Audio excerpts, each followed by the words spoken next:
Please describe your colonization unit and also talk about the way you're using technology and some of the things the kids are doing. The fifth grade curriculum has a study of the Native American Indians. And so we talk about how when the explorers got to North America, they didn't all of a sudden discover land. There were peoples that were there before them, although they didn't necessarily recognize those Aboriginal peoples. And so I want the kids to know that, yes, we do give credit to a lot of explorers for, quote, discovering new lands on behalf of the countries they sailed for. But really, there were peoples living there, and what happens is many of them are killed, or they're displaced, or they're taken as slaves as a result of the European settlers. So that's a beginning point, and it aligns with our fifth grade social studies curriculum. And then I have them compare what they find as far as the tribe that they study and the tribes that we all talk about with our kupuna. What were some of the similarities? What were some of the differences that they noted? And I want them to realize that there are many, many similarities.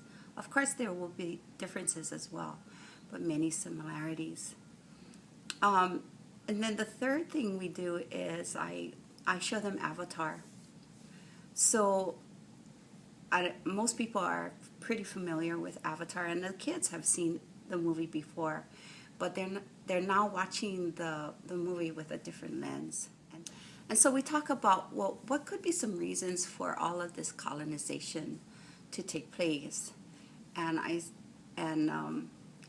talk about power and greed being the two probably most salient features of colonization that took place in any area. We talk about how that colonization is still going on today. It didn't stop. And so then they do a comparison piece between the three: the Navi, who are from Avatar, the tribe that they studied, because I have them do a research on one particular tribe, and our kupuna. And again, making correlations between the three, similarities and differences. And then so the question becomes, and so what? We have this knowledge. What about it? How is that going to shape how you think about others? That's the big question. And I try to leave it open-ended. Now, technology, with Carmen's help, we've been able to Skype several different Aboriginal peoples.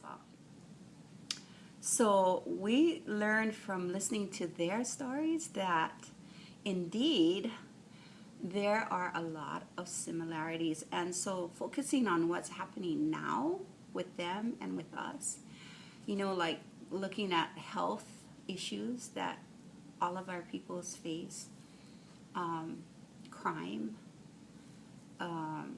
lots of emotional and social problems exist in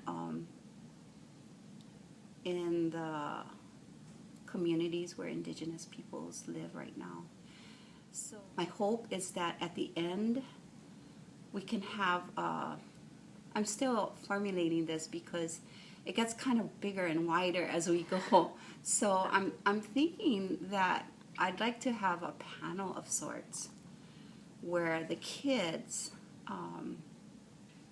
are going to represent different peoples and talk about their challenges and their successes and what seems to have helped those peoples in today's world.